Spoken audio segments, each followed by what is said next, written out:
This is my friend Emanuel Xavier, who has been to Canisius, I think at least physically twice. At least three times.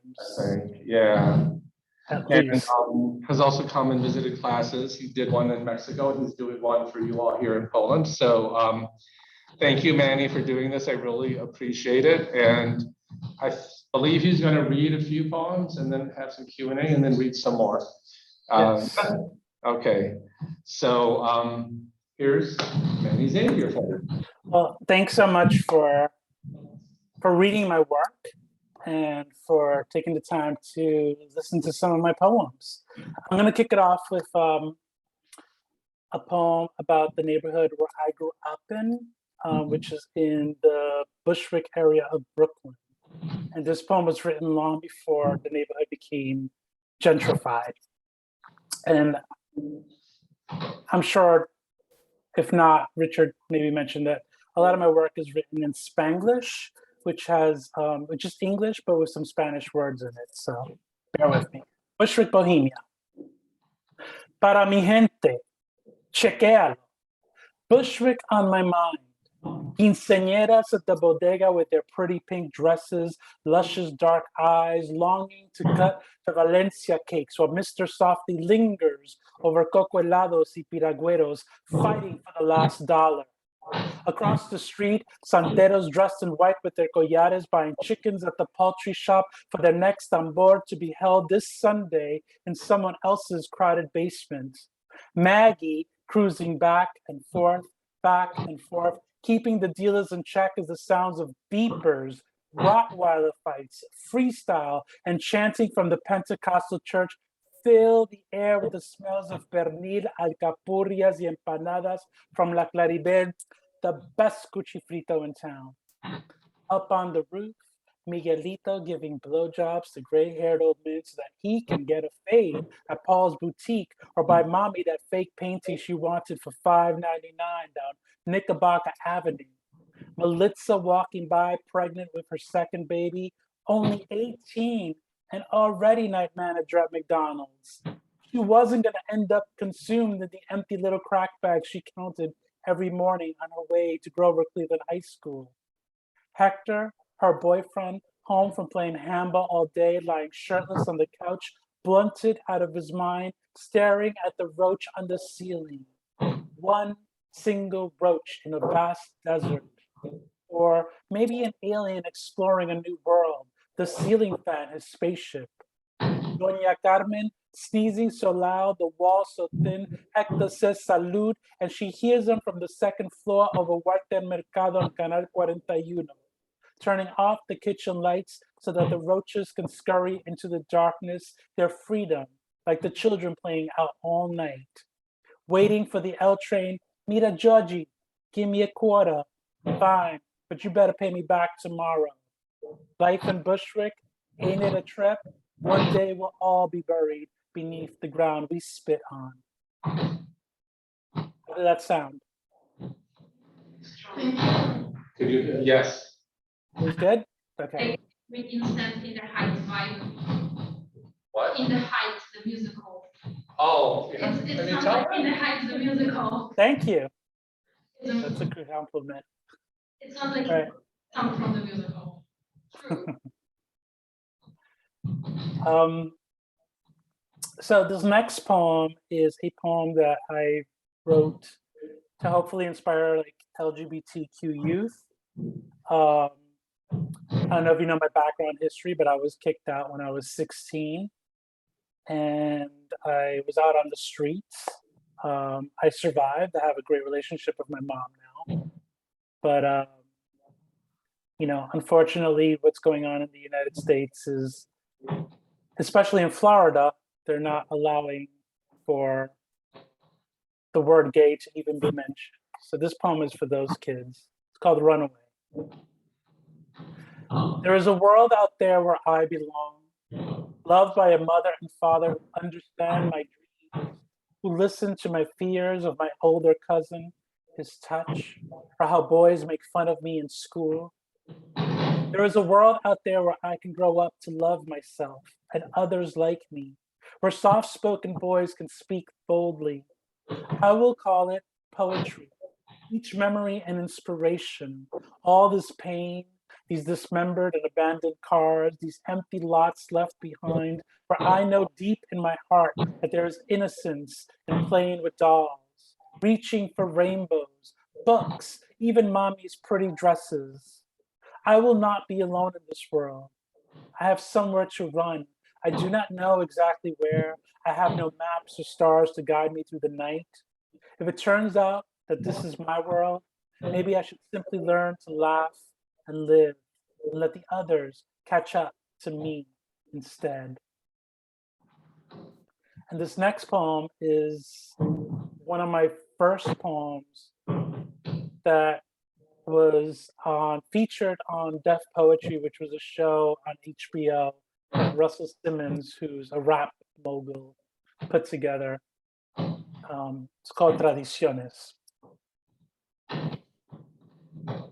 I want to break tradition about Latin machismo, fucking every puta in sight, leaving behind 9 billion children scattered throughout Brooklyn, Manhattan, the Bronx, marrying the most humble, convenient wife, then cheating on her, beating her whenever the gandulas are too cold. Forget about the chuletas. I want to break tradition, respecting elders que no me respetan, keeping in touch with distant relatives that don't give a flying coño about me, because blood is supposed to be thicker than arroz con dulce. But you see, my friends are my family, because they love and accept mis locuras and don't consider me una desgracia de la familia. I want to break tradition, distrusting all blancos because they do not speak the language or know how to dance salsa merengue. Sin embargo, everyone in those telenovelas has el pelo pintado rubio and green contacts, trying to be La Nueva Rita Hayworth or Raquel Welch, adopting supremacist beliefs. I mean, when was the last time you saw Morena playing anything other than The Maid on Canal 41 or 47? I want to break tradition, the mentiras my parents told me about gringos, negros, chinos, maricones, cachaperas, smashing it against the ground like coconuts because mi tierra, mi patria, es mi barrio, where our Spanish eyes are not blinded by prejuicios, where la única palabra that we do not understand is hate. Y que siga, y que siga, y que siga la tradición, bajo la luna maybe, pero jamás, nunca, never en el corazón.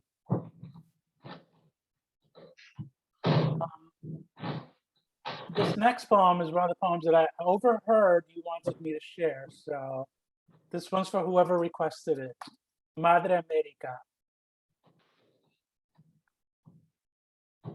If I were to give myself to you completely, would it matter that I didn't come from your womb? I have been thrown out of homes and abandoned by fathers, looking for a place to settle and offer what little is left of this spirit. I speak your tongue and share the beds of your sons. I would fight in your battles if considered man enough for you.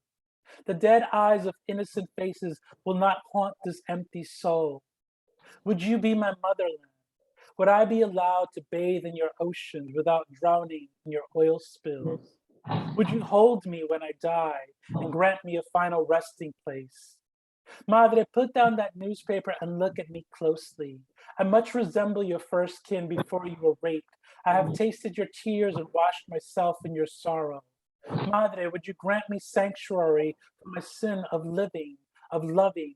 Your children do not want me to be part of your history. Your daughters do not care to heal these wounds. Madre, remind them that I have kept you strong.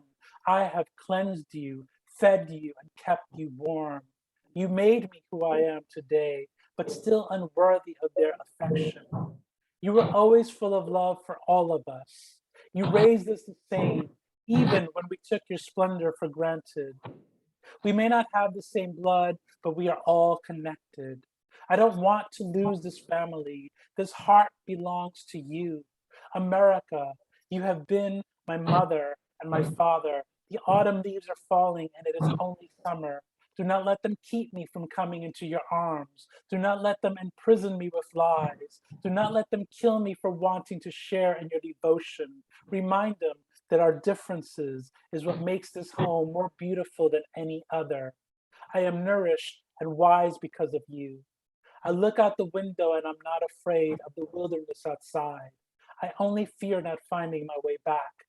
Madre, I want to stay here with the others to protect you. I want to read musings and hear your stories. I want to stare at your skies at night and lay on your lands. Madre, I know it is not you but they that are jealous of our bond.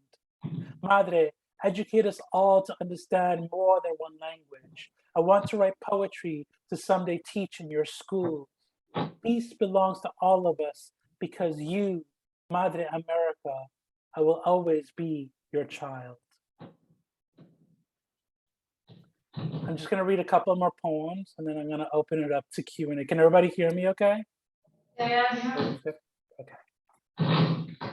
This one's called Men Like My Father. Men like my father leave me behind to be with their children and loved ones, a fond memory, maybe a forgotten smile. Sometimes perhaps they think of me and wonder, these men like my father, they make me feel special and often worth keeping. Fill my head with dreams of possibility and true love, inspire the need for a warm parental embrace, before revealing themselves to be men like my father. They enjoy the softness of my body, my openness, my ecstasy, my kisses for a night, some months, a few years, and then they vanish, return home to their spouses, men like my father. This one is called Children of Magdalene. There are so many dead pretending to live amongst us now, who belong to a church hidden behind a harvest of hate, which takes us in and blinks us out with ignorant eyes, and condemn us for lying together in the tombs of our beds, while their Savior hangs from nails displayed on hollow walls, and our sacrifices are left to hang on fences, leading rivers of glory to wash away the sins of their world. This prejudice is the pain that clouds my eyes and knots my spine, the scars on the back of my head, engraved by those who reach out open arms, bloodied with hypocrisy, lost dreams, and intangible mantras. Those who haunt our daily prayers with the sounds of oppression, to silence our shepherds with death, because death equals dreams never to be heard of again, and our prophets get no maps to salvation. But the wind will not inherit the echoes of our souls. We will not leave our canvas with unfinished colors or remain the uninvited children of a lesser God. We will ground our bare feet with toes in soil, listen for the wind chimes and the insanity of life, like candles for our brothers and sisters from the West Side Highway piers of New York City to the pulsing dance clubs of Orlando, Florida, to the farmlands of Laramie, Wyoming, to the Castro streets of San Francisco, and feel the closest we can to heaven. Because true love has no boundaries, and our angels have wings too. Okay,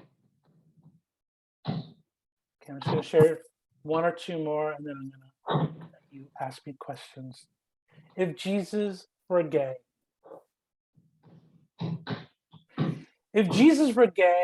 would you tattoo him to your body, hang him from your chest, pray to him and worship the Son of Man? Would you still praise him after dying for your sins? If it was revealed Jesus kissed another man, but not on the cheek, would you still beg him for forgiveness? Ask him for miracles? Hope your loved ones get to meet him in heaven?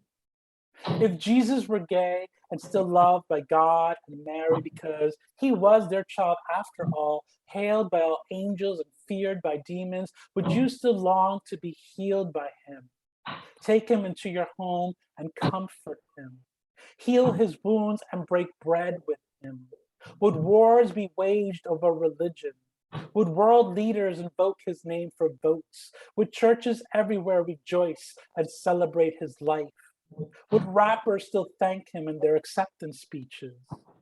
If the crown of thorns were placed on his head to mock him as the queen of the Jews, If he was whipped because fags are considered sadomasochistic sodomites, if he was crucified for the brotherhood of man, would you still repent? Would you pray to him when you were dying?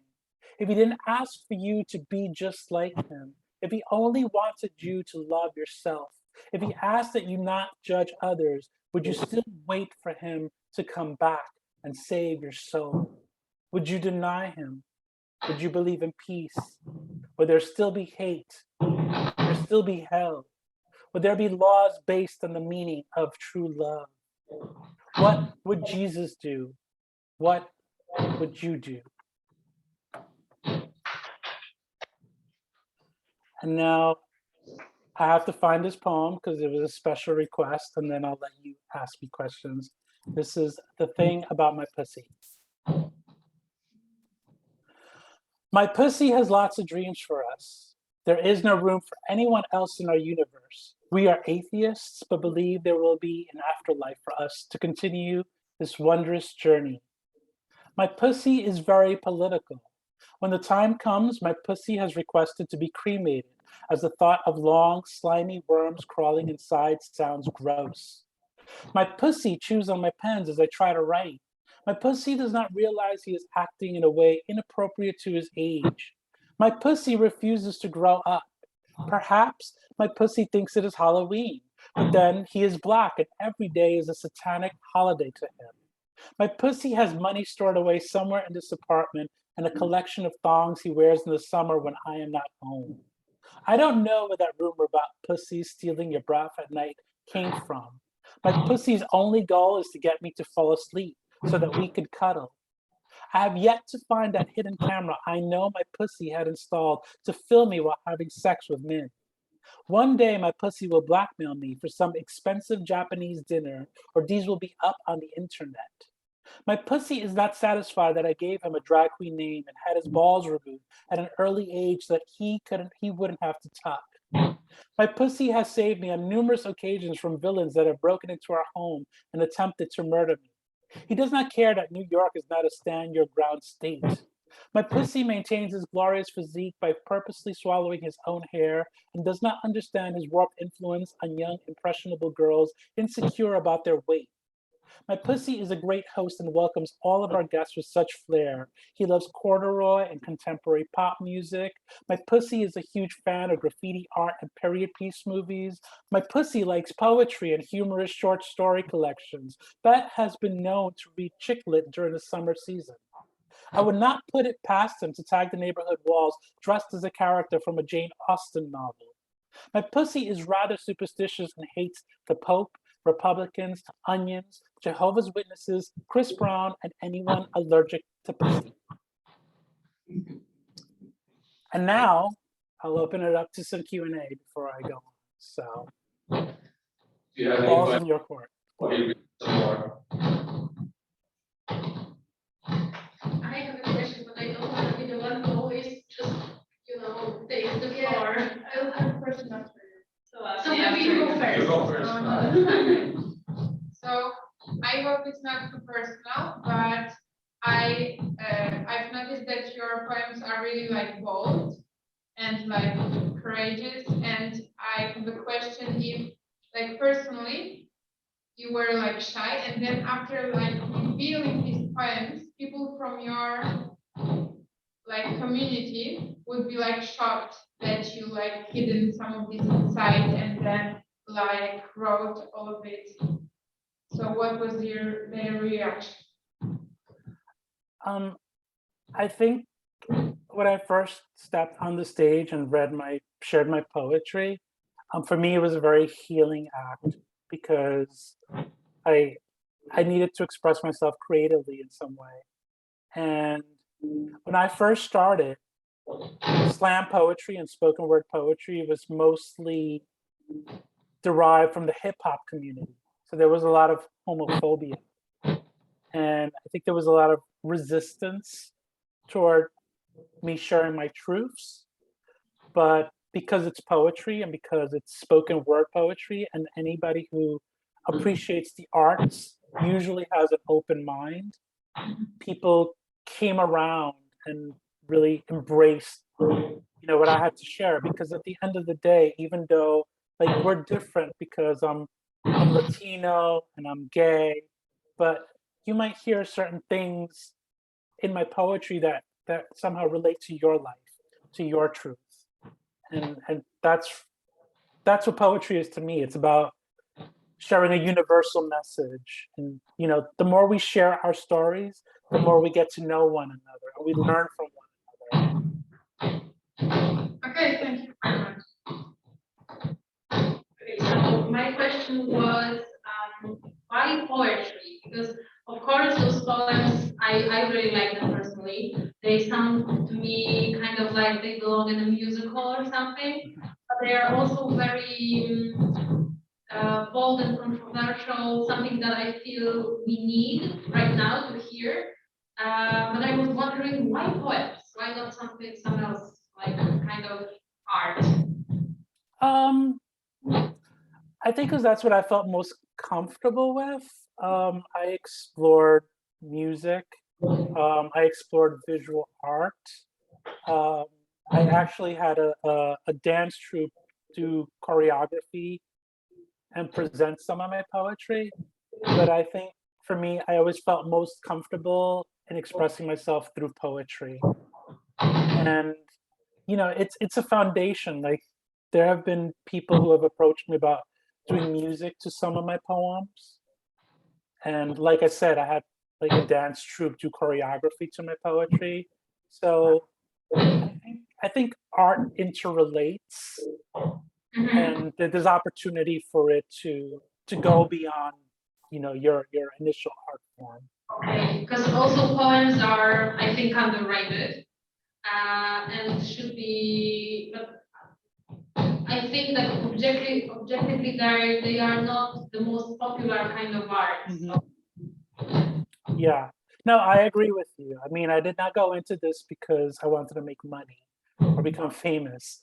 I decided to do this because I was passionate about what I was doing. And I'm very happy with what I'm doing. And hopefully it'll inspire other people to either continue writing poetry or explore other art forms. I'm not sure if I want to. Okay, if it's comfortable with you only, you don't have to answer that. I am wondering about the poem called "The Thing About My Pussy," and here's the thing: I got a feeling that it's about someone close to you, and the only thing I wanted to know if they're still in your life. And if I'm obviously interpreting it properly, like if that's what you meant, if they left like a good mark after themselves, if they're not in your life anymore, because it seems very personal, and I just wanted to know if you think positively of that person. I don't know if you understand. Okay. No, absolutely. Your question was about the thing about my pussy? Yeah. Okay, that poem was actually about my cat, Alexis, who is a male cat. Oh, okay. So, and unfortunately, Alexis is no longer in my life. Passed away 2 years ago after almost 21 years. So that was the play in the poem. I think the title was controversial because people were thinking that I was reading, I'm a guy, I don't have a pussy, but the poem was actually about my cat. So, but then I also made my cat sort of seem like a real person, So there's a lot, and that's the beauty of poetry. Like, and people take away different things from it, and like only I, as the author, know what the poem's about, and sometimes it's easy to figure out what the poem's about, but it's great to have other people walk away different interpretations of what you've written, because everybody's experience is unique. Everybody relates to a poem in their own way. So I think it's wonderful that that people don't always know that it's about my cat. I have a second question, like, because of your answer. How did you know that your cat doesn't like the Pope? Can you repeat that? How did you know that your cat doesn't like the Pope? How did I know my cat?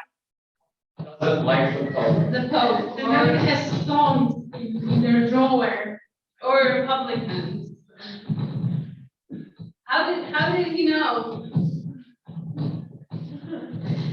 Manny, could you hear her? A little bit. Can you So repeat the question? how do you know that your cat, that your pussy hated the Pope, wore thongs and didn't like Oh, because I would assume that my cat is a lot like myself. I mean, my cat was kind of like my animal spirit, so to say. So I don't know that my cat actually hated Republicans and Chris Brown and the Pope and Jehovah's Witnesses, but I do. So, you know, Okay. Thank you. you're welcome.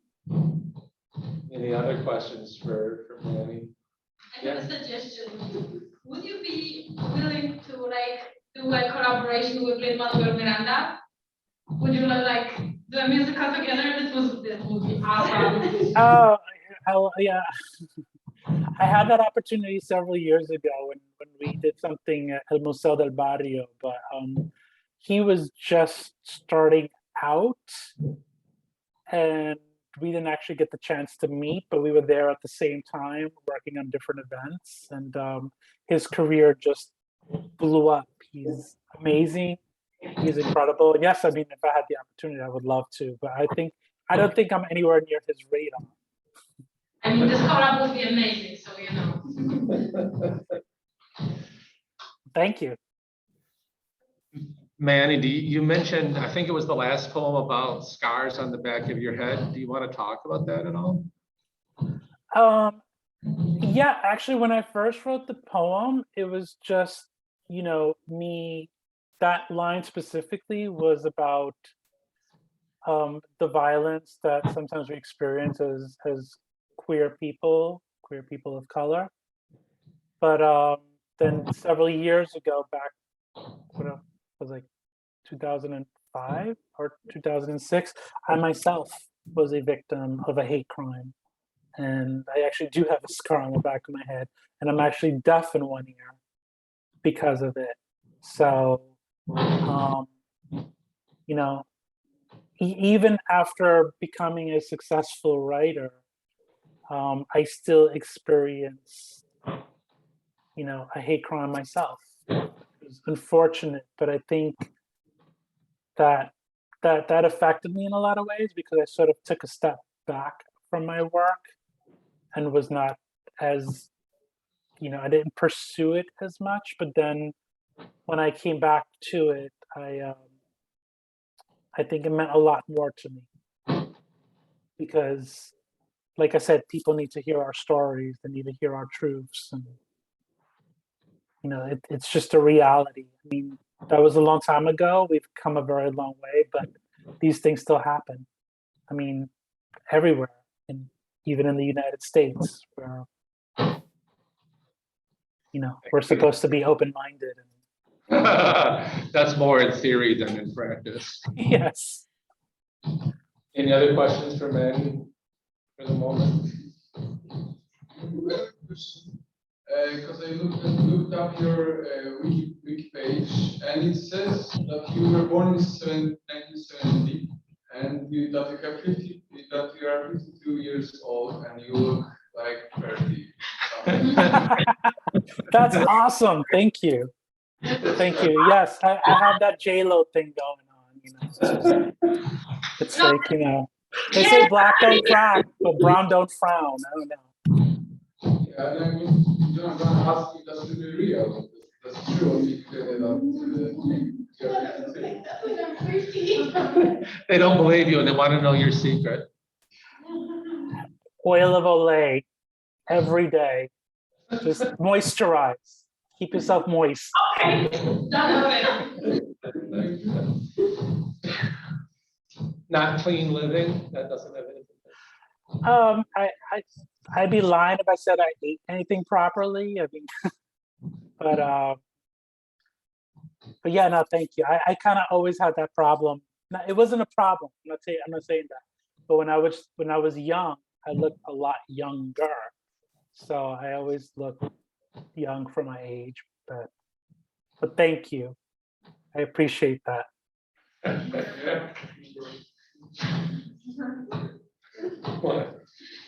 So They're still processing their shock.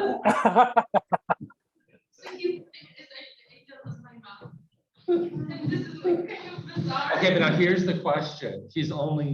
I'm only 3 years older than he is. And do I look 3 years older than him or 23 years older than him? Well, the weather's nice. We need this. Yeah, I don't know how you're gonna pass this class with that answer. That's great. That's great. Well, thank you. I really appreciate that. But I'm gonna go on and read a couple more poems, I guess. And then we'll do a little bit more Q&A. How much time do I have left? We've got half an hour. Oh, awesome. Awesome. So if you don't mind, I'm gonna read a couple more poems and then I'll open it up to more Q&A. All right? All right. So this poem is a poem that I wrote after 9/11, like a couple of days after, and it's called September Song. The most vivid reflection was the idea of being on top of the world, standing higher than the clouds on one of two metal twins, far removed from religions which crumble in the hands of ignorance, and countries where freedom of speech is a mouthful of blood. High above the perversions and sins that held me down, feeling closest to heaven, baptized by the winds of Oya, without much thought to the corporations below, which provided this peace. Days after towers crumbled to the ground, finally coming out of the rubble, dusting off the depression, standing by the West Side Highway piers, where from the distance they once illuminated the darkness of my loneliness, many homeless and sleepless nights, out on the streets with the hope that someday I too could reach the sky and feel the grace of God. Through the emptiness in the skyline of my soul and the curly smoke, I imagine those who have suffered at the hands of oppression and hate, rising like a flock of pigeons, flying high and together in unspoken agreement. An old woman watches from across the street, something sacred behind tearful eyes, perhaps the secret to true beauty, wearing a shawl to keep herself warm while pacing back and forth with a fading photograph. And I realize to live as I have lived is surely absurd. Peace may not exist throughout the insanity of our world, but it can never be taken hostage from the kingdom within me. Buildings, dreams, and lives may have fallen, but the walls I built around myself have also tumbled down. I still stand in a city left behind with corporate orphans and empty beds, learning to love again, without fear and with hope for a new beginning. Can I ask a question? Sure. What's your 9/11 story? What is my what? What's your 9/11 story? Because it's I think every American has one, and like everyone who was there during this. And I was interested, what's yours based on this poem? On my personal story for Yeah. September 11th. Well, I was working on Fifth Avenue, and you know, I heard the news that you know, like a plane had crashed into one of the Twin Towers, and we were all like shocked and horrified. But you know, we kind of gathered around where I was working for a jewelry design company, and then we heard that another plane had hit the other tower, and that's when we knew we were under attack.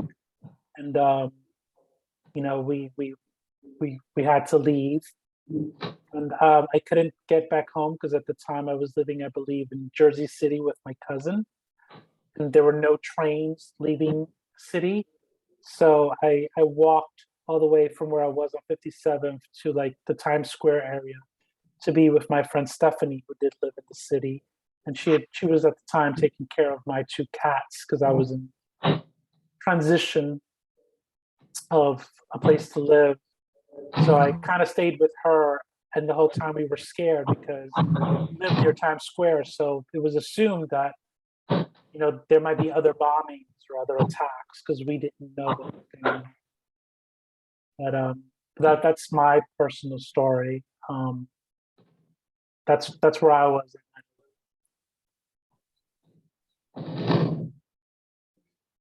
Thank you. So this next poem is also sort of, I write a lot of my poems.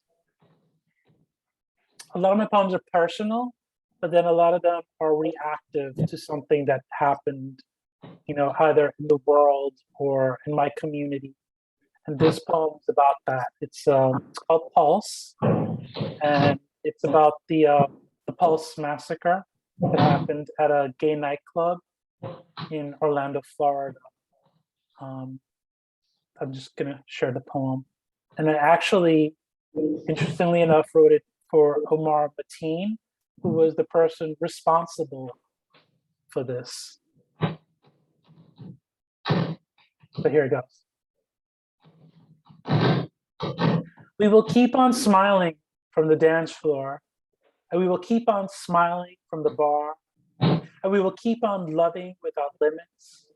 And when we do, we promise you we will not do it in fear from faiths which hate us, or concealed from spouses only wed for appearances while living in denial. Yes, you may think it's a sin, but we promise whatever God you pray to, his or her, or their only mistake is not those who find ecstasy in the music, truth in their gender, or love in one another, but those who slaughter, silent screams, regardless of language, especially those who murder by the dozens and attempt to harm even more.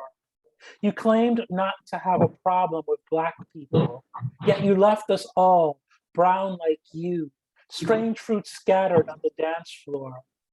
We will keep on smiling, and we will do it the same way all of God's children do, even as they keep trying to take away our rights or sending us back to our countries.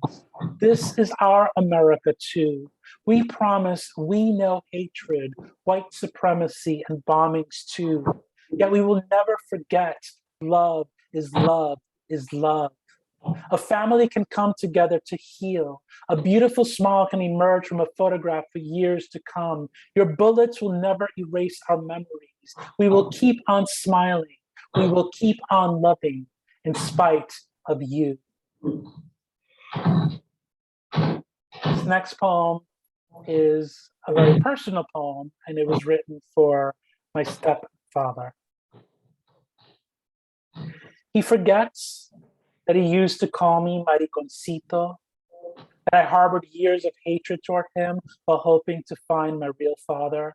My childhood memories of him reminding me I was my mother's son, not his. I tried to poison him once and scattered sharp nails inside the shoes in his closet. By the time one of his sons died of AIDS, I already was lost in contempt for the man I blamed for everything. There was a time I was in love and he met my boyfriend. Now he forgets to go to the bathroom or where he is. I help him walk slowly outdoors to step outside the prison cell that is the tiny apartment with no windows in which I grew up abused by both of them. He barely understands. His fate has been torture. I know that I cannot be his savior. I used to pray for him to die, but here he is slowly fading. In his eyes, I see that he learned to love me and wishes he could take it all back. He is unable to recall those drunken nights and hateful words, and I should do the same. I left a long time ago, but he still remains haunted by the little boy who wanted to belong. Like him, I want to forget that we made mistakes and caused so much pain. I need for both of us to remember how he taught me how to ride a bike and how to swim, and told me better late than never that he loved me and was proud of all I had done. I have to help him settle into his favorite chair and let him know that I forgive him. There's a place somewhere where he will call me hijo, and I will know him as my dad. And I'm gonna do 2 more, and then I'm gonna do a little more Q&A, okay? Nueva York.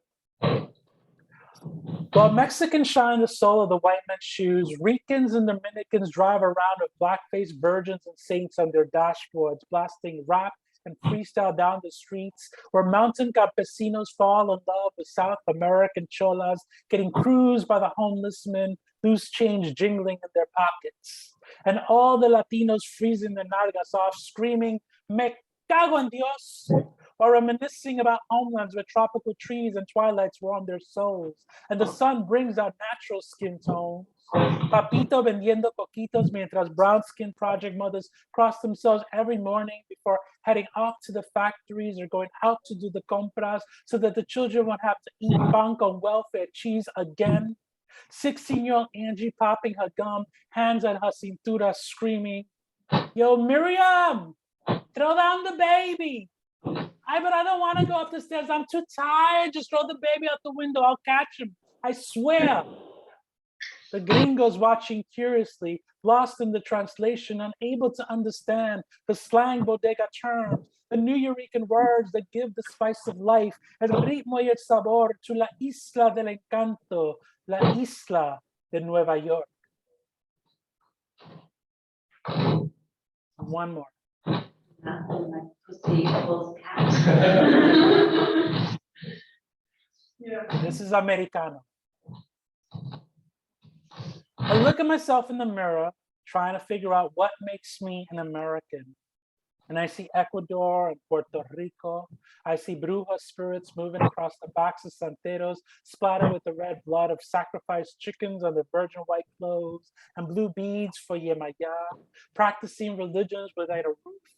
I see my own blood running the white sheets of a stranger, proud American blue jean labels on the side of the bed. I see Don Rosario Guayabera sitting outside the bodega with his Puerto Rican flag, reading Time, Eyes of Alley Cats. I see my mother trying to be more like Marilyn Monroe than Julia de Burgos. I see myself trying to be more like James Dean than Federico Garcia Lorca. I see Carlos Santana, Gloria Estefan, Ricky Martin, and Jennifer Lopez more than just sporadic Latin explosions, more like fireworks on El 4 de Julio, as American as Bruce Springsteen, Janis Joplin, Elvis Presley, and Aretha Franklin. I see Taco Bells and chicken fajitas at McDonald's. I see red, orange, yellow, green, blue, and purple. I see Cheetah Rivera on Broadway. You see, I am as American as lemon merengue pie, as American as Wonder Woman's panties, as American as Madonna's bra, as American as the Quinteañeros, the Abduls, the Lees, the Jacksons, the Kennedys, mostly all of us immigrants to the soil, since none sound American Indian to me. As American as television snow after the anthem is played, and I am not ashamed. Jose, can you see? I pledge allegiance to this country. 'Tis of me, land of dreams and opportunity, land of proud detergent names of commercialism, land of corporations. If I can win gold medals at the Olympics, if I can sign my life away to die for the United States, ain't no small town hick gonna tell me I ain't an American, because I can speak in 2 languages. Coño carajo, y fuck you. This is my country too, where those who not believe in freedom and diversity are the ones who need to get the hell out.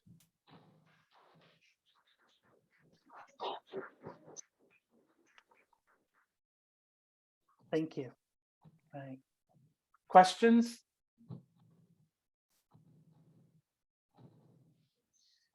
Got a poet in front of you. Come on. I think like, somebody else, maybe?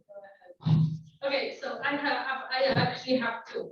One is serious and the other is just curiosity. So the last poem, the Americano, is it meant to be like a manifest? Because it's amazing, and it's kind of like to me like Latin manifest destiny maybe. It sounds to me like claiming this country for yourself, like an immigrant, and claiming we are not foreigners, we're American. Is it meant that, or is it just me? Absolutely. Actually, when I wrote this a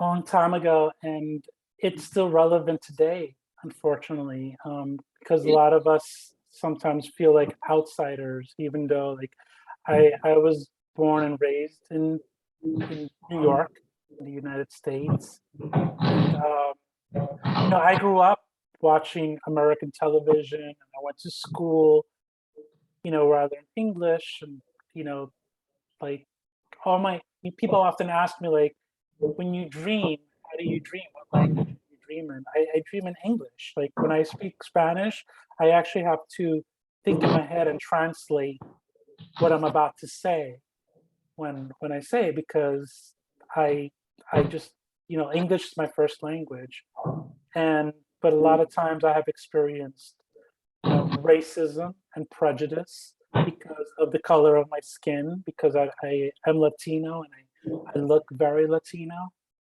and also to add to that the fact that I am gay. So this poem is I wrote it to share my own experiences, but hopefully it relates to other people who, are part of a country but feel like they're outsiders or that they're not welcome.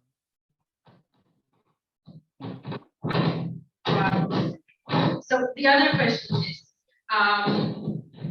what is a bodega? Because I know it's a store. I'm like, what the heck? What's the deal with this?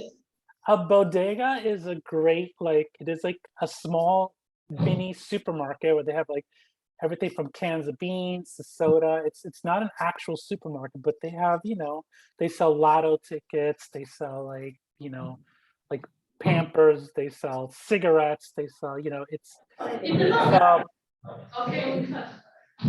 it's a small store, and they usually always the fun thing about bodegas is they usually have, like, for whatever reason, they have a cat, just really to kill the mice. But there's always a cat running around. But is it like a cat or like a stray or what? How does it work? The cat belongs to the store.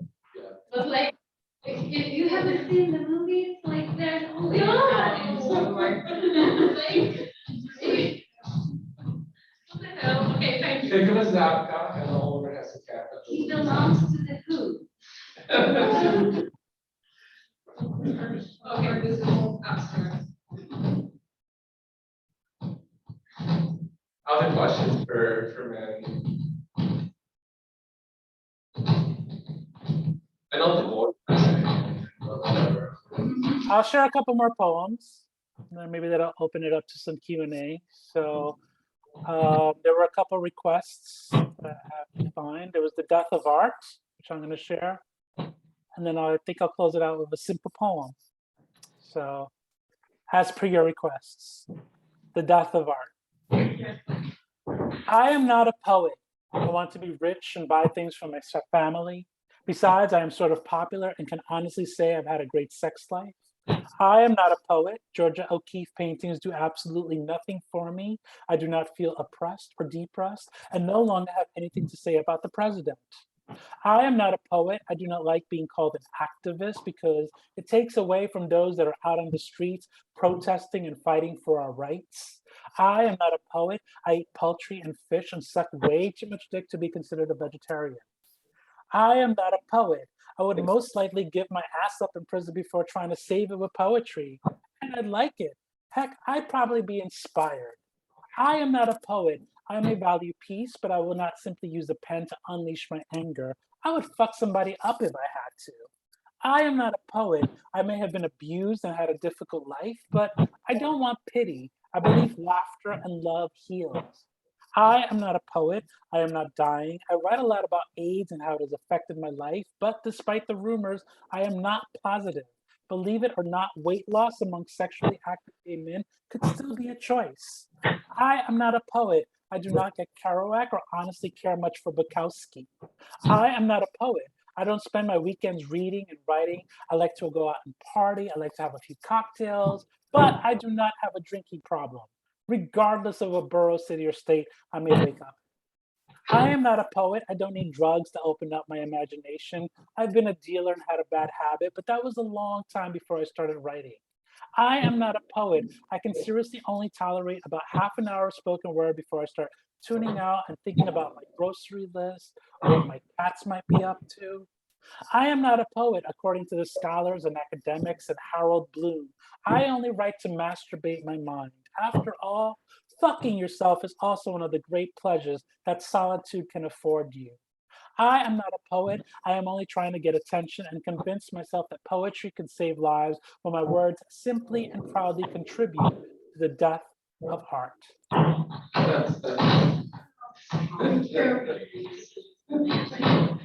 And I forgot to mention that I wrote that poem as a response to a very famous critic who passed away several years ago named Harold Bloom. And he had called slam poetry, which is where I came from, the death of art. So that poem was for him. Well, no, this is just. And I think I have time for one more poem.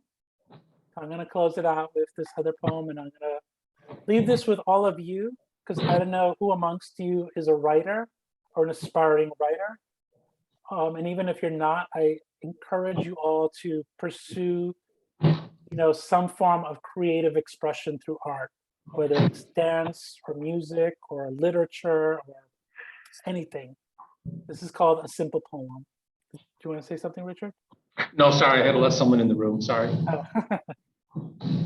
Okay. A simple poem. I want you to continue writing because I will not always be around.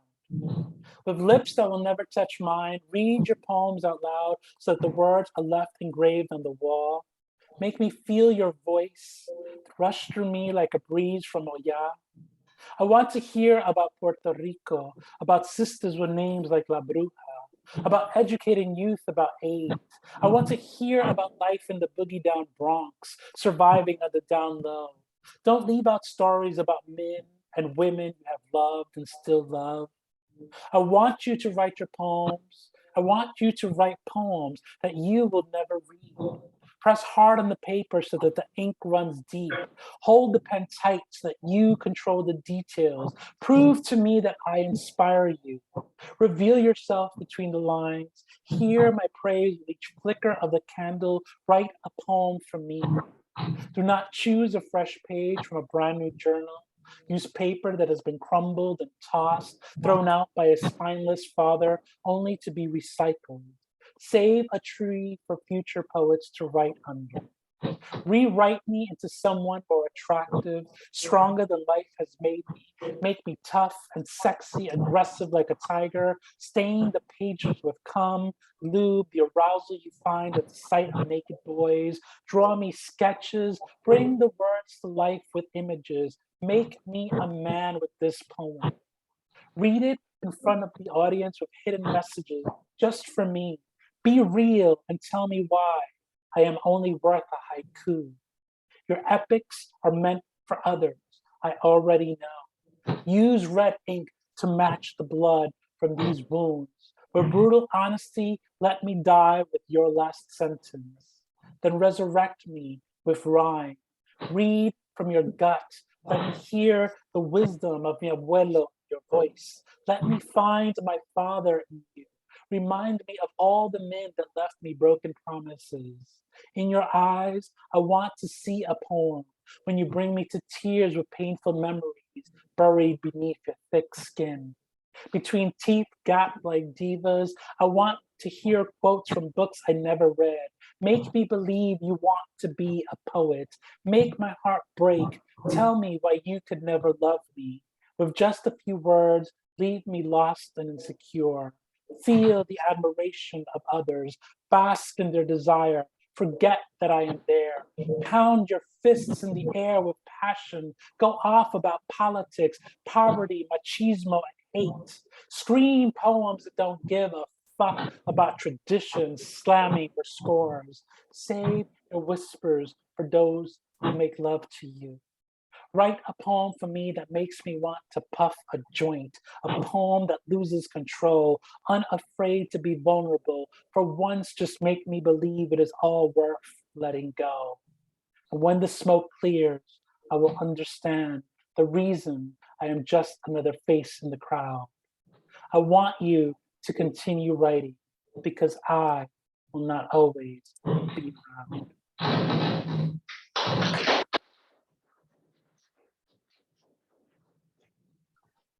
And that's all I had.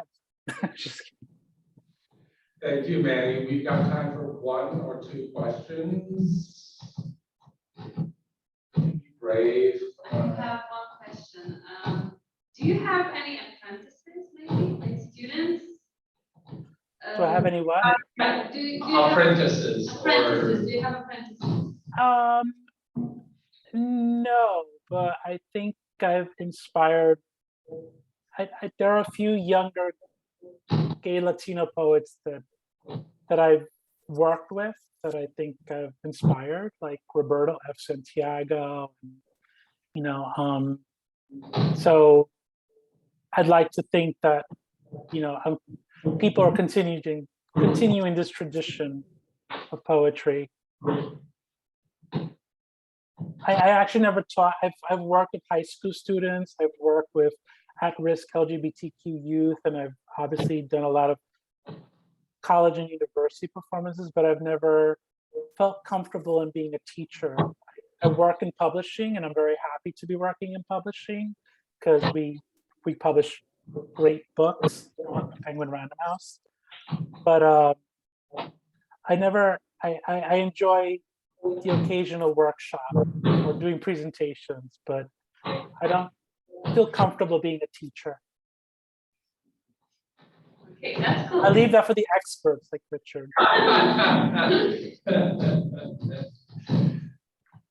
Any other questions for Manny? Well, Manny, I think this is the first for you giving a lecture in Poland, so. Yeah, it is. It is.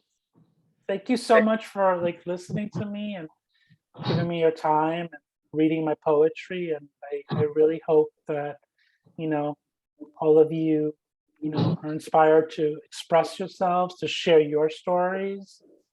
And, just thank you so much and stay safe out there.